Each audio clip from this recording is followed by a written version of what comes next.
July 31, 1942. A submarine commander fires his last torpedoes at a Japanese freighter near the frozen coasts of Alaska. Then, silence. 70 men vanished. No distress call, no survivors, no answers.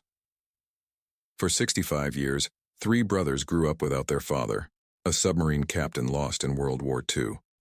They never knew where he died, never saw his grave, until they decided to find him themselves. What they discovered 1,000 meters beneath the Bering Sea would solve one of the Navy's oldest mysteries and bring closure to a family that waited a lifetime.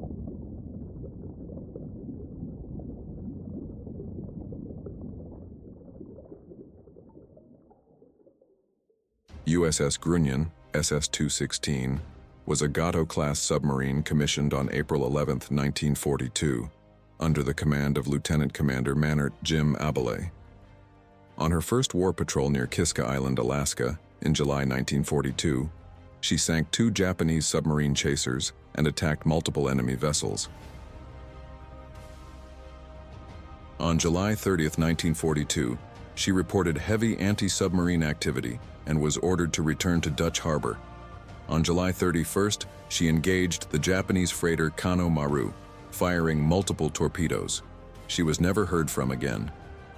All 70 crew members were presumed dead. On October 5, 1942, the Navy declared USS Grunion overdue and lost. For 65 years, her fate remained a mystery, until 2007, when Abele's 3 sons, Bruce, Brad, and John, funded a private search expedition that located the wreck near Kiska at approximately 1,000 meters depth. USS Grunion was built for war. A Gato-class fleet submarine measuring 301 feet long and displacing 1,525 tons surfaced, she was designed to hunt Japanese shipping across the Pacific. Her armament was formidable: 10 21-inch torpedo tubes, 6 bow 4 stern, 24 torpedoes total capacity, 1 3-inch deck gun, maximum diving depth, 300 feet, top speed, 20 knots surfaced, 9 knots submerged. But Grunion's story began with heroism before she ever saw combat. On May 28, 1942, while transiting the Caribbean en route to the Pacific, her crew spotted survivors floating in a lifeboat. The transport ship USAT Jack had been torpedoed by German U-boat U-558. Grunion rescued all 16 survivors, searched unsuccessfully for 13 others, and delivered the rescued men safely to Coco Solo Naval Base in Panama. It was an act of mercy that defined her crew. They saved lives before taking them. Commander Mannert Abele was 42 years old, older than most submarine captains. A Naval Academy graduate and experienced officer, he led Grunion with discipline and precision. He had a wife, Kay, and 3 young sons waiting for him in Massachusetts: Bruce, Brad, and John. They would grow up never knowing what happened to their father. If this incredible story of sons searching for their father has you captivated, hit that like button and subscribe, because this journey from mystery to closure is one of the most emotional submarine discoveries ever made. June 30th, 1942. After just 10 days of training at Pearl Harbor, USS Grunion departed for the Aleutian Islands on her first war patrol. She touched Midway Atoll briefly, then steamed north toward Alaska. By July 10th, she had reached Kiska Island, recently captured by Japanese forces, and began patrolling. The Aleutian campaign was brutal: freezing waters, dense fog, violent storms, and an enemy determined to hold Alaska. On July 15th, Grunion reported being attacked by a Japanese destroyer. She fired 4 torpedoes but missed. Later that same day, she engaged enemy patrol boats sinking submarine chasers CH-25 and CH-27. It was a decisive victory. Commander Abele would later be posthumously awarded the Navy Cross for this action. For 2 more weeks, Grunion prowled the waters near Kiska, dodging depth charges and waiting for targets.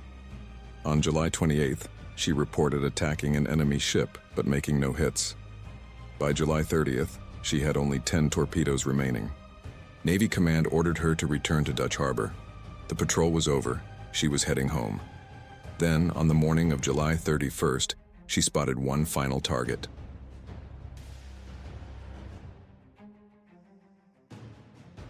Aero 5:47 a.m., July 31st, 1942. USS Grunion detected the Japanese freighter Kano Maru near Kiska. Commander Abele decided to attack. He fired a 2-torpedo spread. One struck the freighter's stern, causing damage, but the other torpedoes either missed or failed to detonate, a chronic problem with the Mark 14 torpedo plaguing U.S. submarines throughout 1942. At 06:07, Grunion fired 3 more torpedoes. 2 struck Kano Maru but failed to explode. The freighter's crew spotted Grunion's periscope and conning tower. They opened fire. An 8-centimeter deck gun shell struck Grunion's conning tower. According to Japanese records, the submarine sank immediately, but modern analysis suggests a more catastrophic scenario. One of Grunion's torpedoes, a weapon known for circling back when it malfunctioned, likely struck the submarine's periscope supports without detonating. The impact, combined with a jammed rear dive plane, caused Grunion to lose depth control. The submarine plunged past her maximum operational depth of 300 feet. At approximately 1,000 feet, the pressure hull imploded. The collapse would have been instantaneous. The crew felt nothing. One moment they were fighting, the next, gone.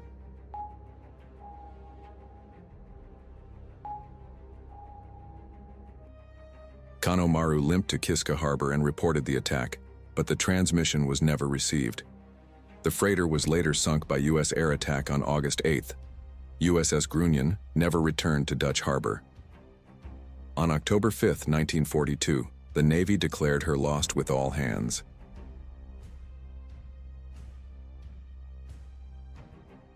Abele received the telegram every military wife dreaded. Her husband was gone. Her 3 sons, ages 7, 5, and 3, would grow up fatherless. For 65 years, the family had no grave to visit, no wreckage to honor, just questions. For 6 decades, the Abele brothers, Bruce, Brad, and John, wondered where their father died. They read every report, studied every map, contacted every historian. In 2002, they decided to stop wondering and start searching. They funded private expeditions, hired sonar specialists, and combed the seafloor near Kiska. In August 2006, the sonar pinged. In October 2007, cameras descended, and what they found 1,000 meters below the surface would finally answer the question that haunted them for 65 years. As we descend past 200 meters, the last traces of sunlight vanish. The waters off Kiska are frigid, barely above freezing year-round. Visibility drops to near zero. Only sonar and ROV lights guide us deeper into the cold void. At 1,000 meters down, over 3,000 feet, the pressure is 100 atmospheres. This is 3 times deeper than Grunion was designed to operate. If she went this deep, her hull would have collapsed instantly. And somewhere below, the sonar contact sits waiting. And then, a shape emerges. The stern section of USS Grunion rises from the seafloor, upright, intact, unmistakable. The conning tower is there. The deck gun is frozen in place. The aft torpedo tube sits silent. But something is wrong. The bow, the front third of the submarine, is missing. The stern section sits remarkably preserved in the near-freezing water. Marine growth is minimal. The hull number, SS-216, is still faintly visible. This is her. This is Grunion. But where is the rest? Further sonar scans revealed the truth. The bow section broke away and landed 400 meters from the main wreck. The submarine had fractured, exactly as the circular torpedo theory predicted. In 2019, a follow-up expedition located the missing bow section, confirming the complete picture of what happened. The stern section shows catastrophic damage consistent with implosion. The pressure hull is cracked, bulkheads collapsed inward. The force required to break a Gato-class submarine in half is unimaginable, but at 1,000 feet, water pressure becomes an unstoppable weapon. Near the conning tower, the periscope supports show impact damage, likely where the circular torpedo struck before plunging Grunion into her death dive. The deck gun remains trained forward, ready to fire a round that will never come. Nearby, the 3-inch shells are still in their storage racks, corroded but intact. The aft torpedo tubes, 4 of them, are empty. Every weapon fired, every chance taken. The crew fought until the end. Inside the visible sections, personal effects are scattered. Shoes, utensils, fragments of clothing. Each one belonged to someone. A 19-year-old torpedo man from Ohio, a 23-year-old electrician from New York, a 42-year-old commander from Massachusetts with 3 sons waiting at home. But one item stands out: a diving plane control wheel, resting near the conning tower, untouched for 65 years. The wheel that jammed, the mechanism that failed, the piece of equipment that sent 70 men to their deaths. This wheel controlled Grunion's rear diving planes, the horizontal fins that angle the submarine up or down. When it jammed, the submarine couldn't level out. She dove past 300 feet, 500, 800, 1,000. And at that depth, physics took over. The hull imploded, the lights went out, and 70 men became part of the ocean forever. For Bruce, Brad, and John Abele, this wheel represented closure. Their father didn't die from enemy fire. He died from a mechanical failure and a malfunctioning torpedo. The tragic realities of submarine warfare. Knowing the truth didn't erase the pain, but it ended 65 years of questions. In the eternal darkness 1,000 meters beneath the Bering Sea, USS Grunion tells her story without a single word. Steel rusts. Memories fade. Families move on. But the sea never forgets. 70 men rest here, sons of America, submariners, warriors, boys who became men in the crucible of war. They rescued survivors before they saw combat. They sank enemy vessels. They fought until their last torpedo, and they died doing their duty. Lieutenant Commander Mannert Abele never saw his sons grow up, never walked his daughter down the aisle, never held his grandchildren. But 65 years after his death, his sons found him. They gave him the honor he deserved. They brought him home, not physically but spiritually. Grunion is a war grave now, protected by law. The Abele family requested no artifacts be removed. Their father rests with his crew, as it should be. But the mystery is solved. The questions are answered, and a family that waited a lifetime finally has peace.